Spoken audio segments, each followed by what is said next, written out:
item number 51 on the checklist, are you creating a new market or servicing an existing one, and how to tell the difference? So I believe that some of the great brands induce a market to exist.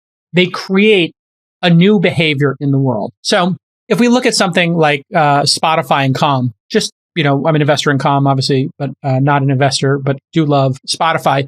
People were listening to music before Spotify came along. In fact, people had real networks, or they had CD collections, Amazon Music. There were a lot of different music providers out there. And people were using iTunes to buy by the track. Consumers love music. We know that. So was Spotify creating a new behavior listening to music? No. Maybe you could argue creating playlists was a new behavior, but Spotify figured out the rights issues. They removed a lot of friction from an existing market. Music listening was an existing market.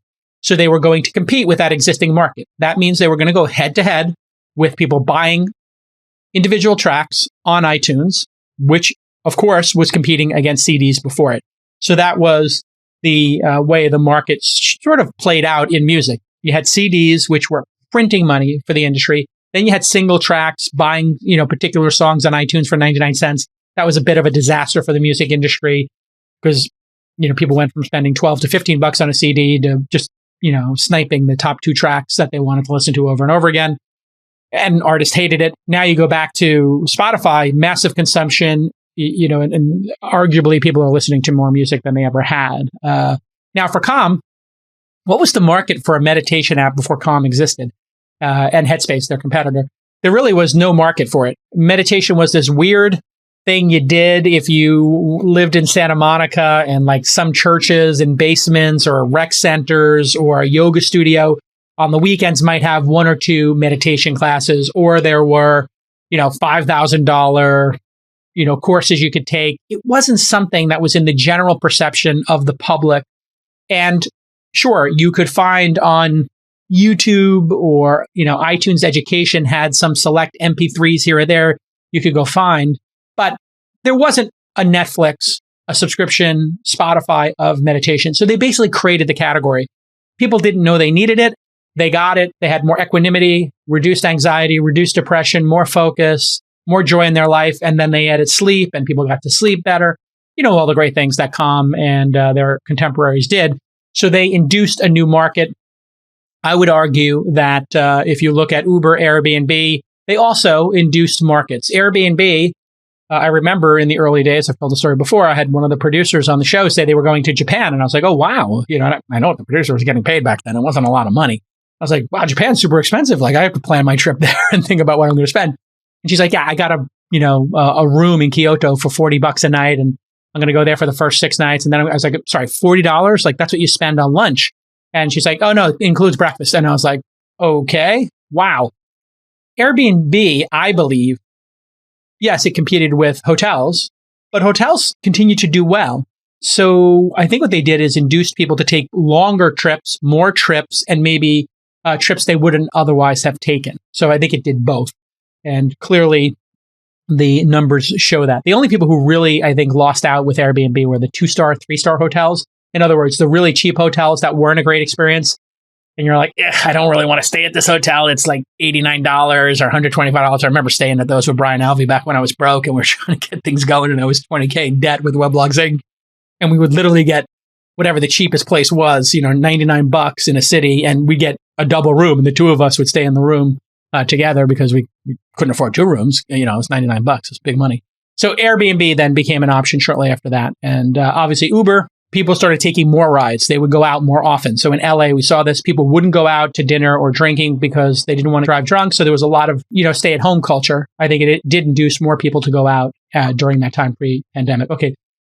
Item number 52 on the checklist. Let's see if you can check this one off. Do you understand the difference between what I call a lazy TAM and a bottom-up TAM? So TAM stands for Total Addressable Market. And early stage investors are not generally making a decision on TAM. They're usually making a decision, I'm talking about angel investors, based upon the product, the team, and maybe some early customer traction. However, when you get to later rounds of funding, TAM does come into play because people want to know how big can this be because you're charging, $10, $20, $30, $40 million for the valuation of a company, which means people are spending $3 to $10 million to own 20% of it. These VCs are going to want to understand the total addressable market. Well, there's a lazy way to do this, which is you type in like, what is the market for IT? And, you find some number from Gartner. It's 4.4 trillion in 2022. Well, what does that include? Well, that number is going to include everything, like buying computers, software, monitors, consultants. It's a giant number. You didn't create that number. Now, what would be better is if you were going to make something very specific. You were making a new webcam. Is IT and the total addressable market for IT comparable to the market for webcams? No. And then if you include in webcams, like everybody who has a webcam, which is every phone, and you're like, there's 5 billion webcams out there, that's not your market either. You're not, if you're making a fancy, state-of-the-art webcam that people would use as a replacement for the one built into their laptop, that's a different market. You have a very specific group of people like creators. So then you might work on a bottom-up TAM. You might say, hey, who are people who are professionally creating video? How many creators are there on YouTube with over 10,000 followers? How many creators on TikTok have over 25,000 followers? Those might be the people who will be inclined to be in your bottom-up market. And so you really want to understand the TAM. Let's take another look at a lazy TAM example. You have Acme Corporation. They're selling SaaS software to dentist office. They charge $1,000 per month per office. Okay, great. Here's a lazy TAM. According to the American Dental Association from June 2020, the total projected dental spending for 2021 was between 123 billion and 154 billion. Lazy TAM would be just take that number and put it in there. Oh, this is what dentists spend on equipment. That's not your TAM if you're making SaaS software for them to manage their office. You're not going to get 10% of that market and have a 15 billion revenue company in dentist office. You would want to know, well, who are you selling to? What type of dentist office? So, it turns out in 2020, there were 201,000 working dentists in the US, according to the ADA. Okay. So now you got a more interesting number. Okay. If they each had their own office, your potential market would be 200,000. Or if they each had paid for their own seat in the software, there'd be 200,000 seats if you did sell by dentists. So you can start to make some approximation here about those dentists. Well, there are only 187,000 dental offices in the US, according to some market research we saw online. So some office might have multiple dentists in them. So you're seeing how I'm making a much more interesting approximation of what my total addressable market is by working from the bottom up. And that is so much more credible when you go into a VC. It means you understand your customers and market in a deep way, not a superficial way.